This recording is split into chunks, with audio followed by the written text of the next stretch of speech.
Yeah, well, let's dig in. Hello, everybody. I'm David Cooks, and I tell you what, we know that paralysis can take on many forms. It can be physical like mine. It can be do anything you put your mind to. And what we try to do is feature stories that go from difficult places to fulfilling purpose. What seems impossible can be done by you. She is an author. She's a speaker. She's a podcast host. She's a consultant in diversity, equity, and inclusion. It may knock you down, but don't let it stop you. And her story is amazing. So Deanna Singh, I'd like to welcome you. My father always taught me as a little girl, and it's one of the tenets I really live by, that you do not measure your success by how well you are doing. You measure your success by how well those around you are doing. And you start measuring yourself by how are my neighbors doing? How's my family doing? How are the people who look up to me, who are coming after me doing? How are the people who are older than me doing? If you start measuring yourself by those things, it starts to make clear what's really important. Got so much to give, a lot of life to live. You must go from paralysis to purpose. Get your pen and paper out. Yeah, I'm taking notes. Paralysis to purpose. Hello, everyone, and welcome to another episode of Paralysis to Purpose, the podcast.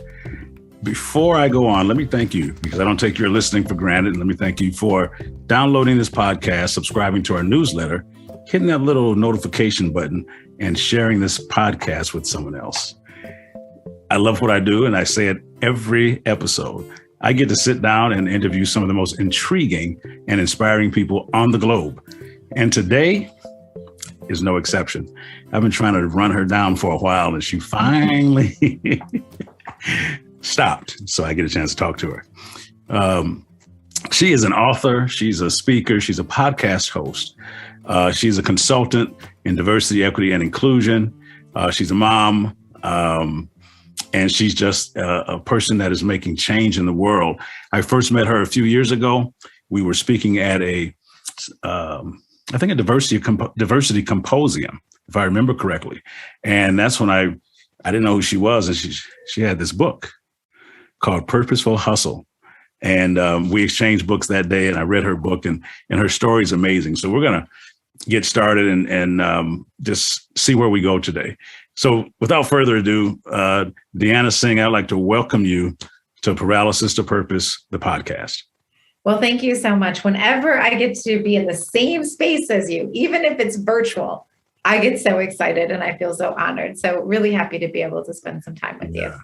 Well, good. Hey, let's just get right into it right away. I want you to go back. I remember reading your book and spending some time with you about your childhood, your family, and talk a little bit about that, because your background in and of itself is amazing and full of diversity, some that we wouldn't even think about in the traditional sense. Absolutely. So one of the greatest blessings I have in my life, I just was born into. And how often can we say some of that, right? My mom is actually African American, and my father is Sikh American. So his family comes from a very small village in Punjab, India. My mom's family comes from a very small community in McGee, Mississippi. And my mom's family got to Milwaukee, Wisconsin, which is where we live now for the most part, because my grandfather was working on the railroad. And so he worked on the railroad till the work ran out, and that landed him and his 9 children and wife in Milwaukee, Wisconsin. So my mom grew up in the north side projects of Milwaukee. And my dad, he had in his heart this strong desire to come to America. And so he was able to convince my great-great-grandmother that my grandfather should give my father the permission to leave the village and be the first to come to America. So not the first in our family, the first in the village to come to America. And so my dad has this wonderful story that one day I'll make into a movie of how he was able to make it into America. And he only knew one person in the United States. And that one person also happened to be in Milwaukee, Wisconsin. So that's my parents actually met because my dad was working and living in a gas station, and my mom would stop there on her way to work in the factory. She's working third shift. But David, here's the fun thing.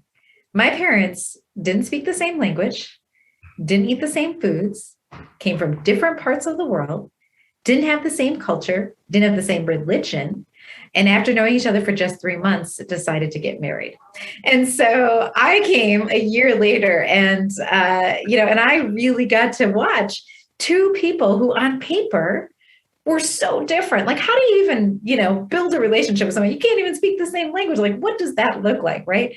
So I got to watch in real time these two amazing people build a bridge to one another. And I like to say that not only did they build that bridge and I watched it happen, but I got to go and test the bridge, jump on it, run on it, run back and forth, bring other people onto the bridge with me. So what I get to do every day in my day-to-day work is bridge building.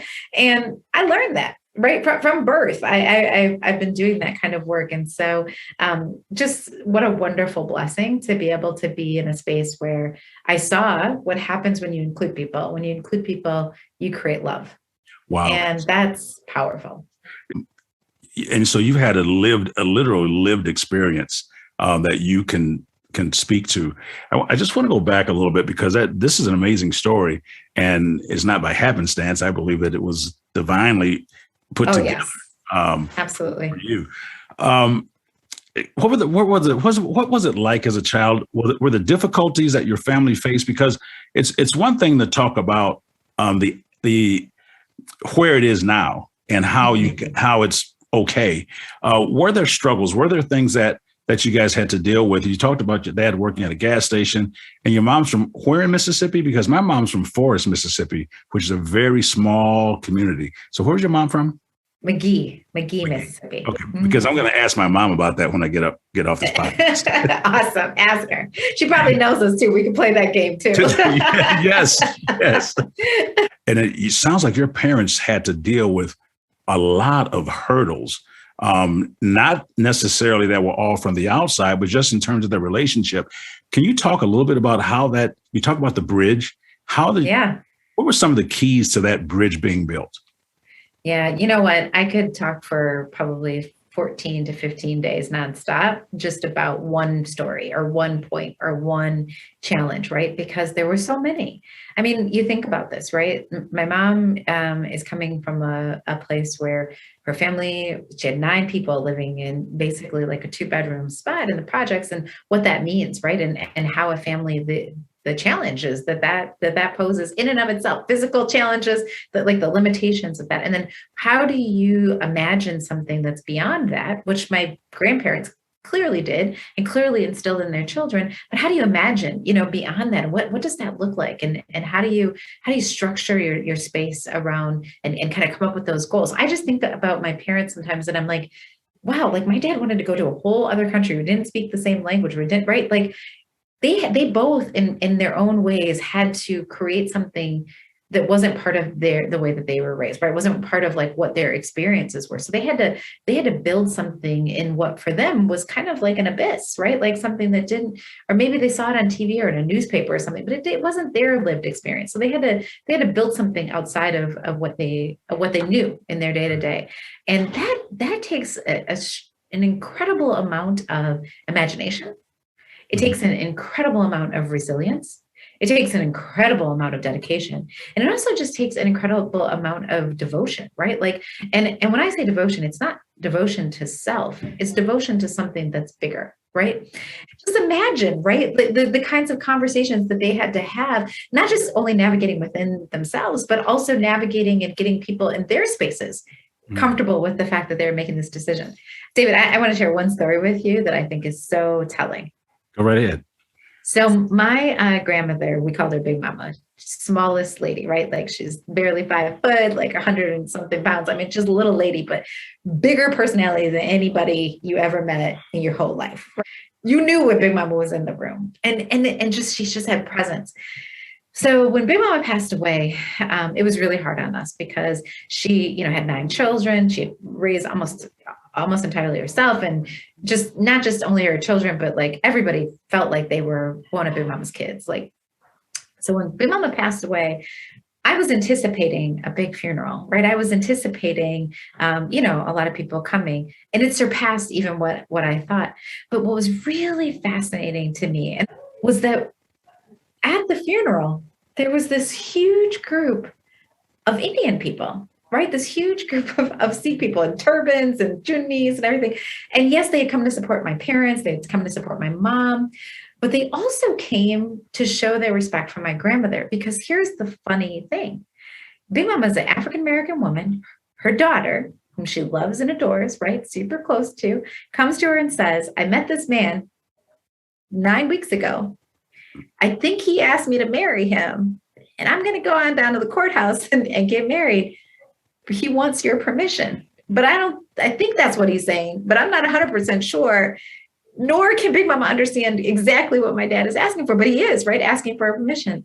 And in that moment, my grandmother knew enough about character and about who she was and the confidence that she had in her own child to be able to say, yeah, I give you my permission. My grandfather had passed by then, but I give you my permission to marry my daughter. And so it not only changed the trajectory of my parents' lives, but all those people there, because a large majority of the Indian community, at least the Sikh American community, lived in our house, right? My parents opened up our house. So when I was coming up, in our house, we had a 3-bedroom ranch and more than 30 people living at any given time. So we still have people who come to the house like, this is the first place I came to in America. My dad became the one person somebody knew. And so she didn't just change the trajectory of that, but of everybody. And why? Because she had the courage to be inclusive of somebody who was complete and to love fully and completely. Right. Yeah, my mom did, but my dad was cute. And so that made sense. Right. But my grandmother, she was getting nothing but confusion out of this. And she still said yes. And what a testament to her and to her legacy. Wow. This is so amazing because on a previous episode, we interviewed Pardeep Singh. Yeah. And little did I know that your father was the patriarch of the Sikh community here in Milwaukee. I had no idea that it began with him. This is why I love the podcast. Yeah, well, there was a lot of people who had come, so I wouldn't say he was the only one. There's a lot of people who did that. But Pardeep and I, you really want to get funny? I don't know if I should say this on the podcast. I hope he doesn't get mad. But when we were kids, I didn't even know his real name. I only knew his family name. But we grew up, like cousins, jumping on the beds together, right? Like, because we were always creating that space. And I talked to his father every day of my life until I went to college, right? Because my dad and my mom had created this community of people. And to this day, we have people who lived with us who, when they introduced me, they say, this is my daughter. Wow. Well, right? Because they were in our home. Yeah. You blend two different cultures. That the African-American culture from the South was always very hospitable. Oh, yeah. And you always welcomed people in your home and you took care of your family, extended and non-biological. And now you've got the Indian family, the Sikhs who are so socially conscious and so inclusive in what they do. You bring these two families together. You've got a model for diversity and inclusion right in front of you. And how to do it with no strings attached. That's right. Said, there was nothing. Your grandmother wasn't trying to get anything back. She was just giving to the relationship. Yeah, that's amazing. Well, you know what else it makes for? Yeah, go ahead. The best place to come for Thanksgiving. You want a fusion meal? I'm telling you, some Southern cooking with a little roti and downside. Don't even start. I know. Yeah, we are the place to be. I need to know that. I wish my wife enjoyed spicier food and stuff, but she didn't have to come. But I'll be Thanksgiving. Fantastic. You talked about alluded to going to college, and so we're going to just kind of move to that point, because I think that was a pivotal point for you. You decided to go to college and eventually to go to law school. I would like for you to talk about that experience and how that served as probably maybe the catalyst for you to decide to get into advocacy for people who weren't advocates for themselves. The day that I left for college, my family was so excited, because I was the first in my family on both sides to ever go to college. So we really didn't know what that meant. We had no idea. Like, what is this? What are we even supposed to pack? We were just kind of clueless about the whole experience. But I will never forget. I went, my mom and I were going to drive from Milwaukee to New York City. I went to school at Fordham University for undergrad. And we were going to make this trip. And Big Mama said, I'm going to come with you. And so my mom would pack up this car and everything. We go down to go pick up Big Mama, and she's sitting on her porch. David, it's like probably like around 5 o'clock in the morning. I mean, it's really early in the morning. Big Mama's on the porch. And I was so confused because when we pull up, there's just people everywhere on the block.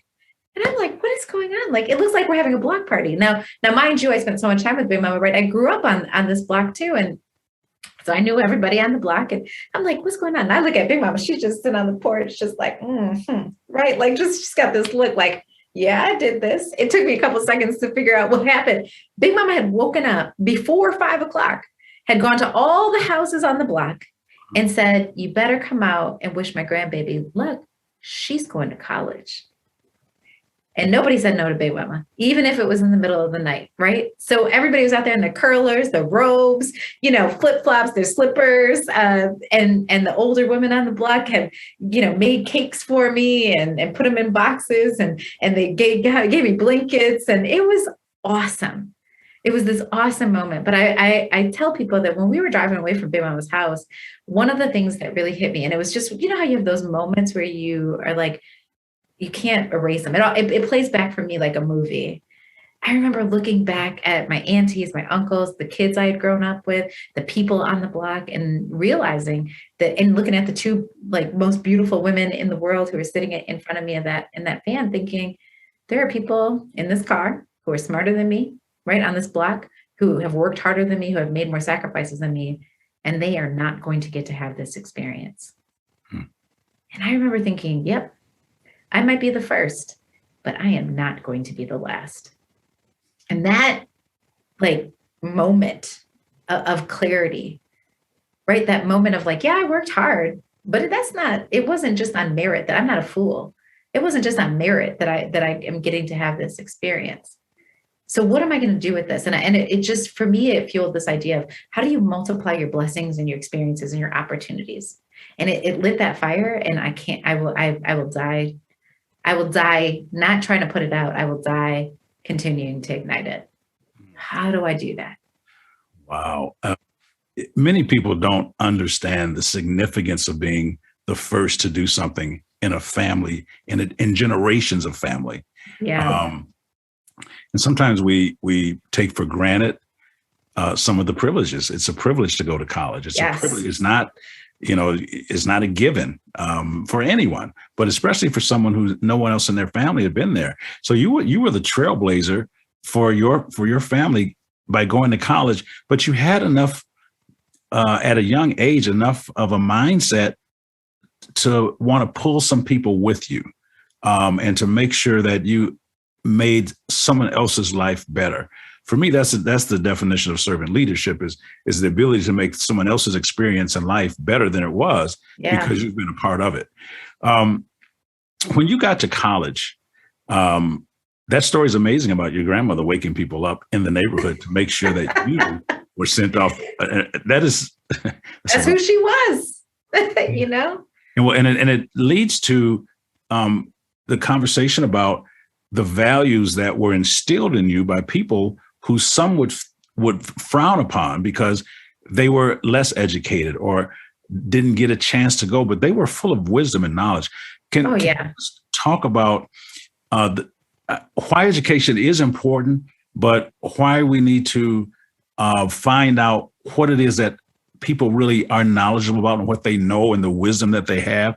Because everyone doesn't have to go to college to be successful. Oh, you just gave me chills, because that's what I mean about having imagination, right? Like my parents had it, they had to imagine something that didn't exist. My grandmother had it, she had to have imagined something that didn't exist and try and bring that forward and do what she could, even knowing that sometimes she wasn't going to be the one to benefit from it. My father always taught me as a little girl, and it's one of the tenets I really live by, that you do not measure your success by how well you are doing. You measure your success by how well those around you are doing.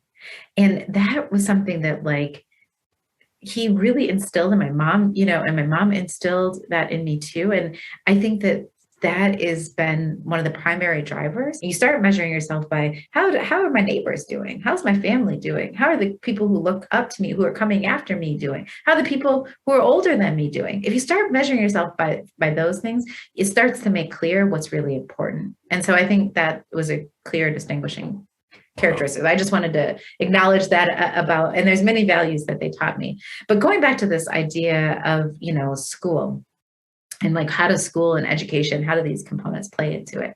One of the things that was really important to my parents was that I would get a high quality education. So important, in fact, that I watched my parents spend money on nothing.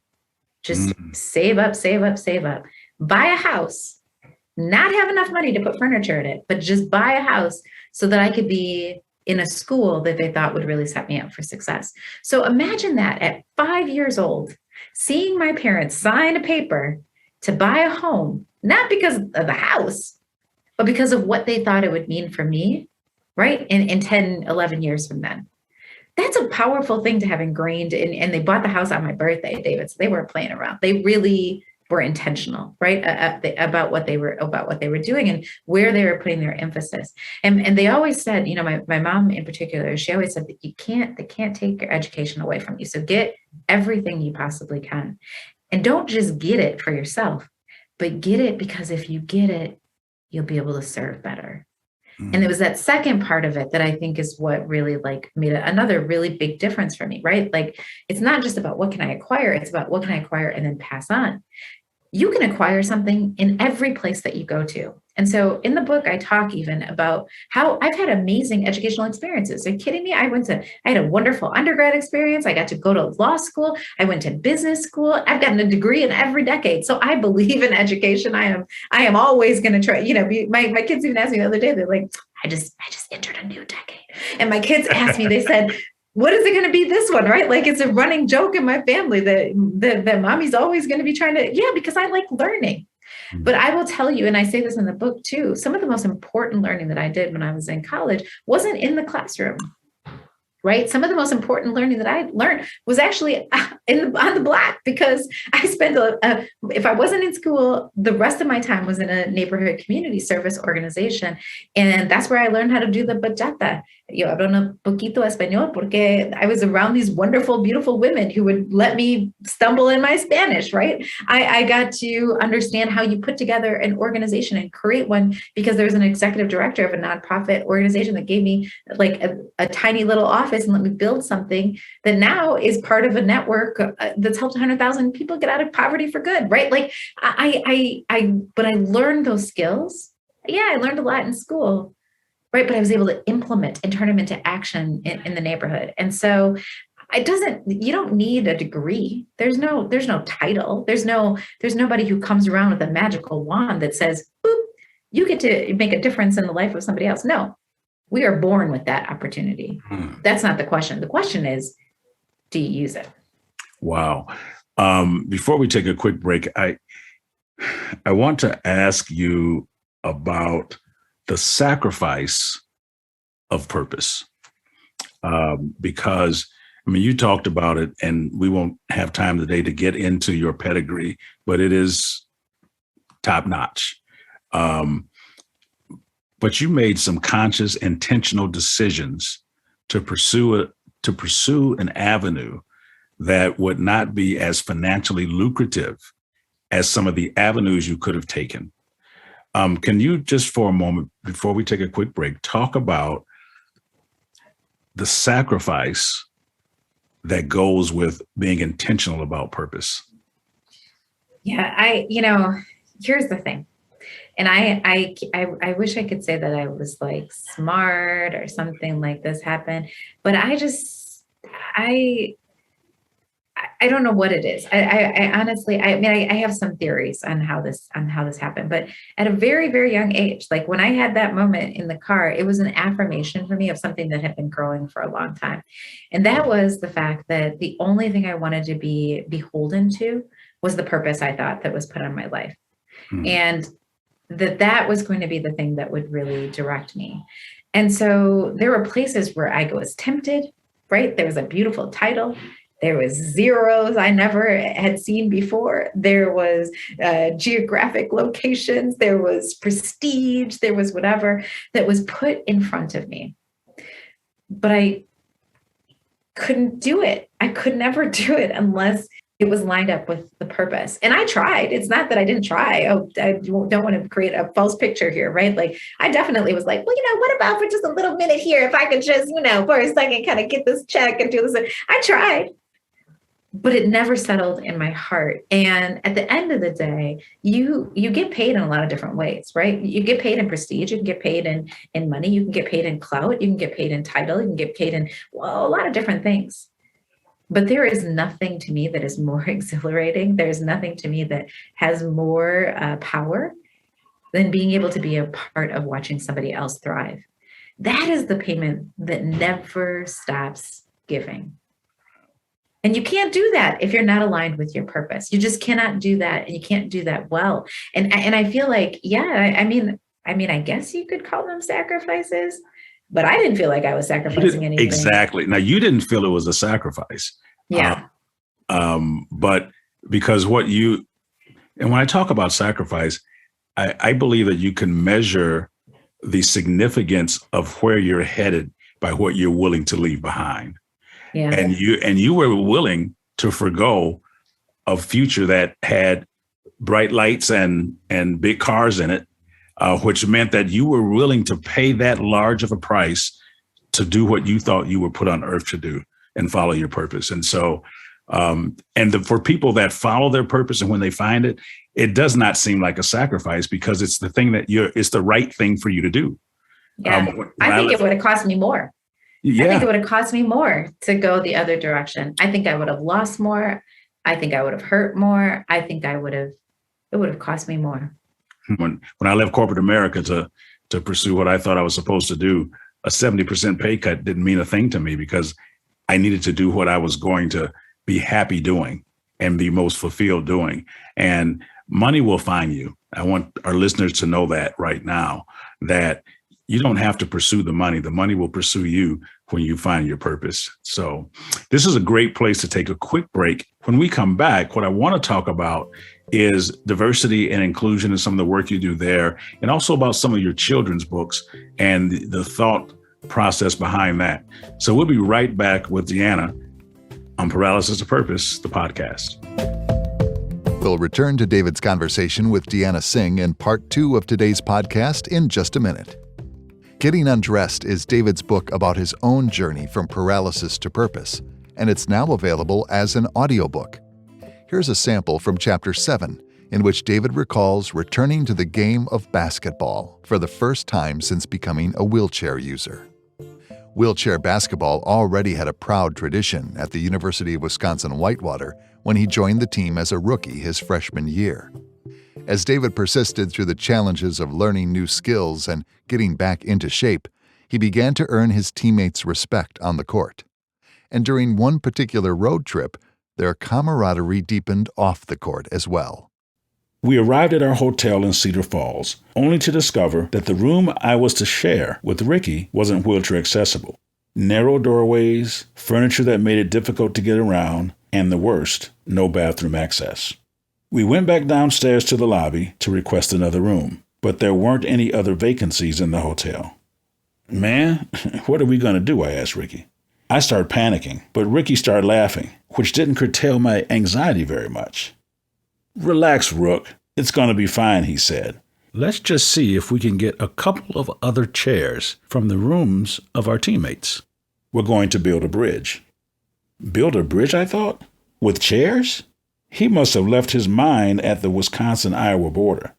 Following his direction, Ricky and I rounded up as many chairs as we could and began lining them up next to each other, leading right into our bathroom and next to the toilet.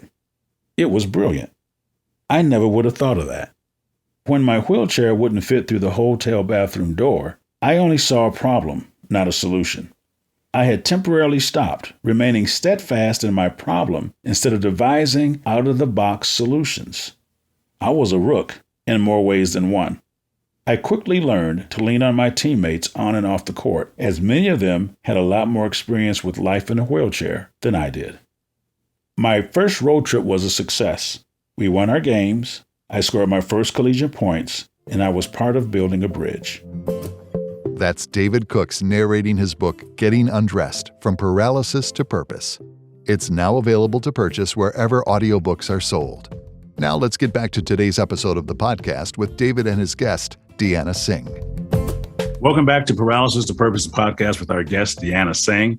And Deanna, I want to pick up now on what you're doing now, the work that you're currently doing as a chief agent of change in the diversity, equity, and inclusion space. And then also in today's conversation, talking about the children's books that you have written and why and what they're for and that kind of stuff. So, we're at the time of this recording, we're in a very divided America on so many levels and on so many things. And the work that you do to try to bring inclusion and collaboration together is very important. Can you just talk about some of the things that you are doing and some of your observations about how we can bridge the gap, just like your mom and dad did? I think that there's so many things that I learned as a child that I see in everyday practices that we do throughout our company. So Uplifting Impact, which is where we do our diversity, equity, and inclusion work, really focuses on helping leaders and organizations bridge what they're doing and kind of what their vision is around inclusion to strategy. Because, one of the things I talk to people about all of the time is that if D&I work is not in your strategy, then it's never going to be sustainable. And you're not going to see the kinds of impacts you want to see. And so that's the main focus of what we do with the organization. And we really do it through three big buckets. So we do it through consulting, we do it through training, and then we also do keynotes and some coaching on the work that around diversity, equity, inclusion. And one of the big things to answer your question about what we're seeing is that there's a lot of organizations that want to do this work, right? They care deeply, they understand how it's impacting them, they get the moral imperative, but they also understand the business imperative. And so we've got both of those things that are working in parallel right now in a way that we really haven't had in the past, right? Sometimes we've had one or not the other or whatever. And so I think this is a really important moment. So that's one observation. But the other thing that we see, and this is where we put the most emphasis, is that there's so many organizations and individuals and leaders who want to do the work, but don't know how. Right? This is not something that you necessarily get training in business school. This isn't, something that you're learning in other places or forms of academia, or even in practice where you've been in lots of institutions and you've been able to see some of the good work that they're doing. The DE&I space is still relatively new. And so best practices are still being formed, right? People are still in the testing phase and will be, I think, till the end of time, because of the nature of the work. Belonging is constantly going to change, and what inclusion needs is constantly going to change. And so that is where we see the most activity. You were mentioning before about books, and one of the things that I've been spending a lot of time doing is working on a book called Actions Speak Louder. And the book is a business book. It's coming out with Penguin Random House next year. So depending on when you're listening to this book, it may be out already, but thank you. It's coming out May 31st. And the whole point of that book is to provide a framework and a guide for organizations that want to, again, move from having conversations about D&I to being like, we are in it, we are doing it, we know what it looks like, and we're holding ourselves accountable. And so I'm very excited about, because it will be able to get that information and those tools out to the masses. But lots of other ways that we're trying to do that also right now in the organization. As I talk to people, and yesterday, I believe I saw that there was another statue that had been removed somewhere in Virginia. And as an African-American, I appreciate the symbolism that represents, but I'm not sure that makes the quality of life for people that I know that much better. Can we talk about a real solution or some ideals for how communities can heal, as Pardeep said, heal within first and then begin to reach out? Because I just sense that there's a lot of great symbols and great marches and great things that are bringing awareness, but how can we take awareness into application and then take that application into success? Yeah. So one of the big distinctions that I like to make, David, is between social justice and diversity, equity, and inclusion work. And I actually think that there's a lot of overlap between those. So I don't want to create the notion that they're separate things. But I do think that when I think about social justice, I think about marching. I think about petitioning our legislators and, thinking about our elected officials and holding them accountable to the values that we hold as the people, right? And I think that's really, really important work. When I think about diversity, equity, and inclusion, what I think about is what's happening within the organization. My husband, who's actually a partner with me in Uplifting Impact, makes this analogy. If I'm upset about what's going on and policies and laws and kind of, what's happening in the structural system of my community, then I march, right? I write, I petition my legislators, I do those things. And that is my work in the social justice space. When I'm sitting in a cubicle next to somebody else, and we have a difference of understanding of what's going on, and we're trying to create a space of inclusion, I don't know if holding up a picket sign over my cubicle, wall is going to be the most effective way. It requires a different kind of strategy to move inside of organizations than it does to move in social justice spaces. Now, again, some of those overlap. I'm not trying to, again, create the picture that they're completely separated or that you can completely separate them or even that you should completely separate them. Mm-hmm. But what we try to do is really focus in on the things that can happen within an organization and focusing in on the kinds of skills and tools that people can use with the person who is sitting in the cubicle next to them. Right? Because today, if I come with a sign, I still got to come sit next to you tomorrow. Right? Like, I mean, yes. This is it's a different kind of dynamic. And too often we get those confused and we don't make that distinction. And so then it makes people within their organizations get really nervous. Like, the only way that I've ever seen us have these kinds of conversations is in marching or in these other things. I don't know what that looks like inside of an organization, inside the context of that structure. So I think one of the things I would just recommend is, even if that helps, right, just understanding the difference between DEI and what that means from an organizational perspective versus, or in tandem or in conjunction with, or partnership, social justice. Well, I think you hit on something. And that the solution is not either or, it's and. And I think that once we kind of understand that there's multiple paths that we are taking that we know are heading in the same spot. And it's okay that if someone wants to be a social activist and that's what their call is, great. And someone wants to be a DEI person and that's their call, great. And there's nothing wrong. There's nothing that diminishes the work that's being done. And I think that we need to have this kind of conversation publicly so that people can work together more and collaborate. Because we can only elevate one another. Do you know what I mean? I support, and I'm not, it's not even like, I can't deny that part of me, right? I am a social justice leader. Let's talk. Right. No, I know that in different contexts, different tools work and different tools are effective and different tools are appropriate. Well, you mentioned the word conversation. Mm-hmm. And I've said on this podcast many times before that one of my challenges with our cancel culture is that in the midst of canceling people, we often cancel conversation, which cancels transformation.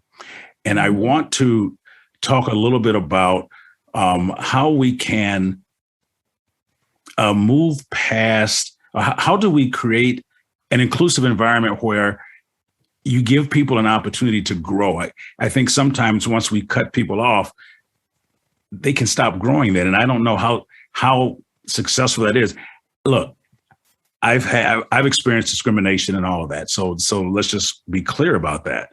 But I've also experienced the joy of relationship and growth with people who are different than I am. Can you just talk a little bit about that in terms of our culture now? And I get it. I think that some people do need to be silenced and some people do need to be, but I think at the same time, as we remove statues, are we removing conversation about that statue and about why that's being done? Can you just talk a little bit about the importance of conversation? I do think it's really important to understand that if we want to be able to move the the dialogue, not even just the dialogue, but if we want to move forward as a human race, part of what it requires is us being able to find spaces of consensus, of compatibility, of compassion, right? And you can't find those things if you are starting from a place of guilt and shame, whether you're feeling the guilt or shame or you're throwing the guilt or shame out. I mean, I'll just put it like this, right? We talk about this all the time. I do a lot of keynote speaking. I feel very passionate about things. I am not afraid to share my opinion on things. David, I'm not even that bad at it, right? I'm okay at it too. No, you.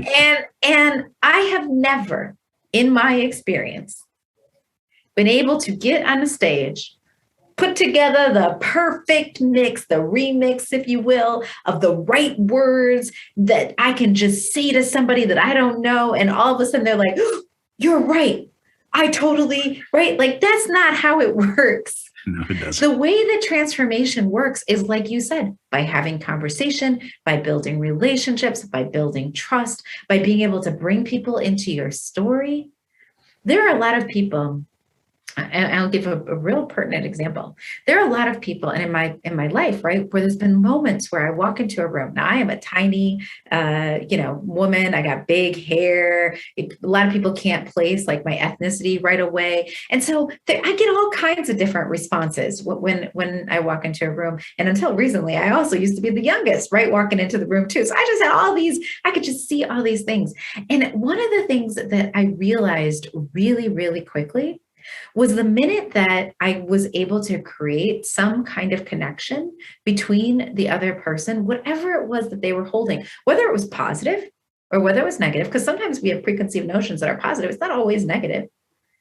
But whatever they were holding, that the minute I could create relationship or create some kind of connection or build some kind of a bridge, I could help them start seeing me as a person. And not as whatever it was the thing was. Now, that is a lot of work. And that is why when we talk about what happens with marginalized communities, that it's really tiring. And so being in a place where you feel like all day, every day, you got to do that over and over again can be too much. But if everybody knows how to build those bridges, right? And it's not just the marginalized communities who are put the onus on to come into a room and try and build that bridge. What a powerful space we could be in. Because it is really, really hard to have any, obia at the end of your, and any kind of thing that's like that, when you know somebody and you care about somebody. Wow. Who comes from that identity. I cannot tell you, how many times I've had somebody in tears who have come to there's one man who sticks up in particular to me, and he got married. And when he got married, he said his bonus son, right? He talked about his bonus son was an African-American man. This is a white man, got married to an African-American woman. His bonus son is a teenager, Black man, walks into my office, barely know this man, right? Walks into my office and he sits down on the couch and he says, I didn't know. I said, you didn't know what? What's going on? He said, I didn't know. I thought I was woke, Deanna. I thought I understood. And now I'm raising a Black boy. And he sat and he cried. And he didn't cry because he was, because of, he loved his son and the potential of his son and everything. He cried because it was the first time that he had true understanding of what it meant to be a parent of a Black boy. And so anyways, it's those moments, right? Like, it's not that you have to marry into it. It's just that you have to have experience. That's right. I often talk about privilege in this way, and I'm able to do it because I can take race out of the equation. I call it walking privilege, because I have walked and I have not walked. Yeah. And I can tell you that walking is much better, and that there are privileges that come with walking. And I didn't realize them until I stopped walking. But I'm not going to make you feel bad because you're walking. I don't want you to be in a wheelchair. And that has been a door that I've used to have these kind of conversations so people don't become defensive when they start to hear this language. And I think you're absolutely right that, you've got to be creative, you got to be intentional, and you just got to keep working at it in order to make it successful. So, yeah. And, the thing is, you can't expect anybody to do for you if you don't do for them. Right. And like, just think about that. Like, I want you to see who I am, but that means I got to see who you are too. Even if there's parts of it that I don't really understand, or I disagree with, let me understand where you are coming from. And if I can show you that grace, Wow. then I expect for you to show me that grace too. If I can't show you that grace, if I'm just trying to win, that's my objective. I came here to, checkmate. then we're not going to move. Then this is going to be, a frictionful relationship. Well, the thing that you said, and I'm going to ask you one more question before we go. You talked about bringing people into your story. And in order to do that, you have to be vulnerable with your story and be real and have an individual narrative is what I call it. I can come to the table with my narrative. I will not come to the table with someone else's narrative. And that allows for people to have a conversation with me. And I think that's what you were talking about as well. When we return for part 3 of my conversation with Deanna Singh, she'll tell us about her work as an author of several children's books and how it relates to her passion for diversity, equity, and inclusion. Let me invite you to check out past episodes of Paralysis to Purpose, the podcast, including the one Deanna and I were just referring to with Pardeep Kalika. It's called Responding to Hate. In this brief highlight, Pardeep describes how his own purpose was birthed in the pain of a mass shooting in 2012. That day, August 5th, I lost my father, who was a temple president at the Sikh temple, and then 6 other people who were killed by an affiliated white supremacist. When that happened on that day, I was just dedicated to saying our community will not be terrorized. We will not fall prey to being victims. We will tell the world who we are. My charge personally was to say, okay, we need to heal as a community internally. But after we do that, we need to get out in the broader community and teach people who we are, what we stand for, and what our beliefs and faith stands for. That shooting that day brought us back to the reality of what we probably should have stood for when we first came to this country. Sikhs have long stood for social justice. And somehow, some way, this American experience made us forget that and say, we're about gaining whatever it means to gain to achieve the American dream, while also maybe we might be losing something that we should have held on to. And so when the shooting happened, it was really to say, how can you reclaim that? And I don't think that's unique to Sikhs. Within all communities, it is their responsibility to go back and take whatever it is that they were supposed to be, whoever they were supposed to be. That's a difficult thing to do. There's a difficult conversation to have. But I think that when we're talking about the sense of purpose as we go forward, that's really our purpose.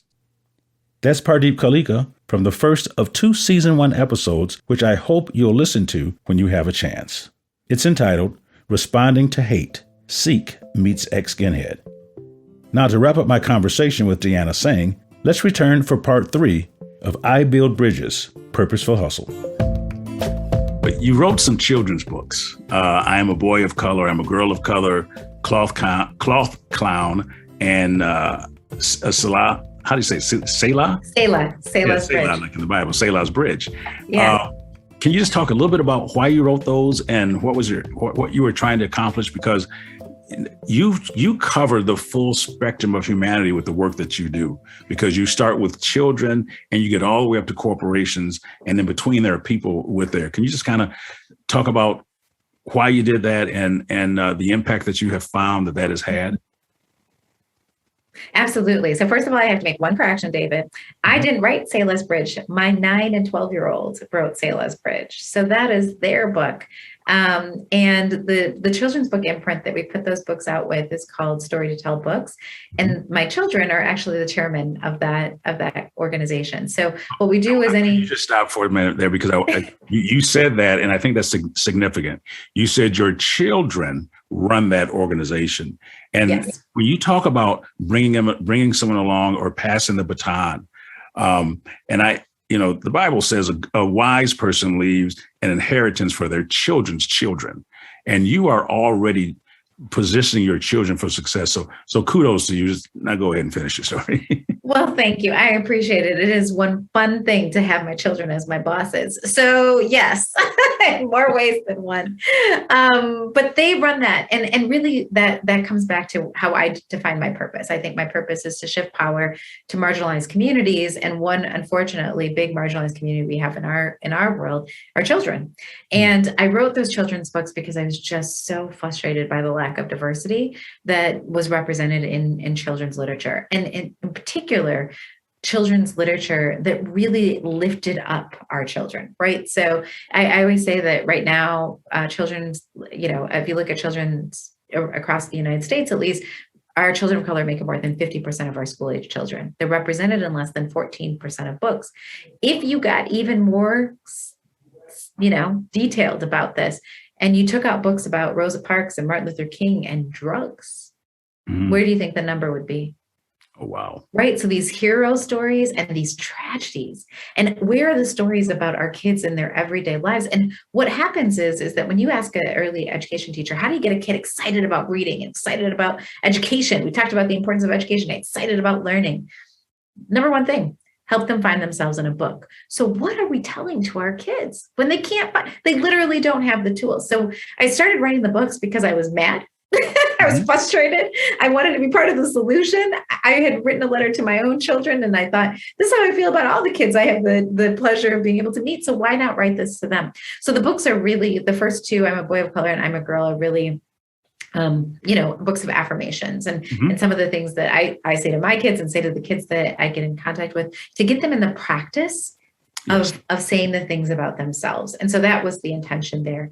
Cloth Crown was written because, as a child, I watched my dad in a turban, and I was after the murders at Oak Creek, and Pardeep and my uncle, his father, being murdered, and just just the pain of that situation. One of the things I was also taught at a very young age is you can decide what you're going to do with your emotions, right? Like you can channel them in a way that is going to be, again, of service, or you can hold them in. There's different ways you can deal with it. And for me, that was really like a love letter to all of the beautiful men in my family, like my cousins, my dad, my brothers, right? Like of the beautiful men in my family who have to come to a decision at some point in their life, whether they're going to cut their hair, wear a turban, not wear a turban, and what that looks like. And so it's about a little boy wrestling with that question and having a conversation with his dad, right? About what did you decide? I did read that book and it was amazing.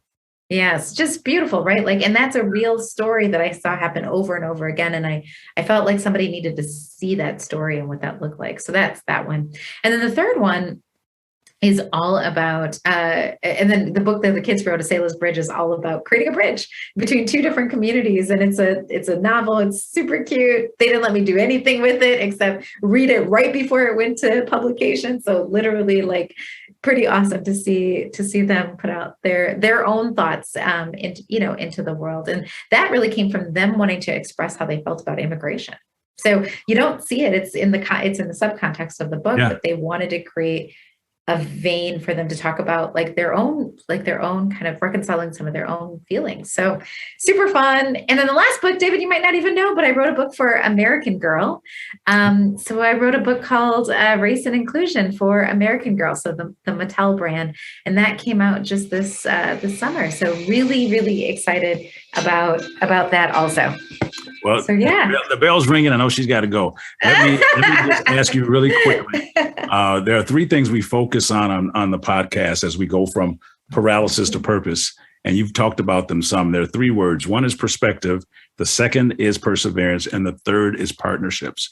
Can you just tell me really quickly the importance of perspective in the work that you do? Yes. So I think that, again, having a focus completely on my purpose, I wake up in the morning, how am I going to shift power to marginalized communities? I go to sleep thinking, did I shift power to marginalized communities? Is really important. And that perspective helps me stay grounded. It helps me stay honest. It helps me stay humble. And then secondly, perseverance. I always say, you know what, there's so much that you can learn from your valleys. And so I have this whole thing where I talk about, instead of resume. I wish we had a fail-sume, because I just feel like it's more powerful, right? Like to be able to document where are the places that you failed. And so for me, perseverance is like, ooh, I got to fail again. Let's go, right? And what does that look like? How do you change your mindset? And lastly, can you talk a little bit about the importance of partnerships? Absolutely. So I just think it's so important that you align yourself with other people who you can help illuminate their purpose and they can help illuminate yours. I think that once you do that, and it's so cool, right? We talk about purpose here, and David, it's one of my favorite things to talk to you about. I always learn so much from you. And one of the things about purpose is that if you're living in your purpose, what you do is you actually give other people the permission to live in theirs. It is infectious. In the good kind of way, right? And so I think it's important to understand that when we're thinking about partnerships, when we're thinking about purpose, those two things come hand in hand. You do what you're supposed to be doing. Make sure that you're paying attention to how you can help elevate other people who are doing what they're supposed to be doing. Well, Deanna, thank you for being here today and for providing solutions to situations, whether in book form or in your consulting work, because that's what you're all about, is being part of the solution. If people want to follow you or get a hold of you to speak, what's the best way for them to contact you? So please feel free to go to our website. It's upliftingimpact.com. You can see information about all the various ways that we show up in community. I also would encourage you to connect with me on LinkedIn. That is the #1 platform that we use. And I'd love to hear people's thoughts. We'd love to hear from your listeners. If you have a question that's burning after this, conversation, or I can support you in some kind of way, by all means, just connect on LinkedIn and let's keep the conversation going. Absolutely. Well, Deanna, thank you for being with us. And until next time on Paralysis to Purpose, the podcast, I'm David Cooks, reminding you that your ability to endure is always greater than your willingness to endure. You can do anything you put your mind to. Thanks for tuning in to Paralysis to Purpose. Don't forget to follow us on social media at Paralysis to Purpose on Facebook, Instagram, Twitter, and TikTok. To purchase his book, visit davidcookspeaks.com. Be sure to tune in next time for more inspiring conversations with David Cooks. When you lose, you learn. And getting cut just did nothing to me but say, Nike doubts that I can do this. Next time on Paralysis to Purpose. It's indeed a pleasure for me to have Richard Ramsey. That doubt, or those rejection letters, all 33 of them that I received, they're in a binder. And that rejection pile that I have was nothing more than fuel to the fire. Paralysis to purpose.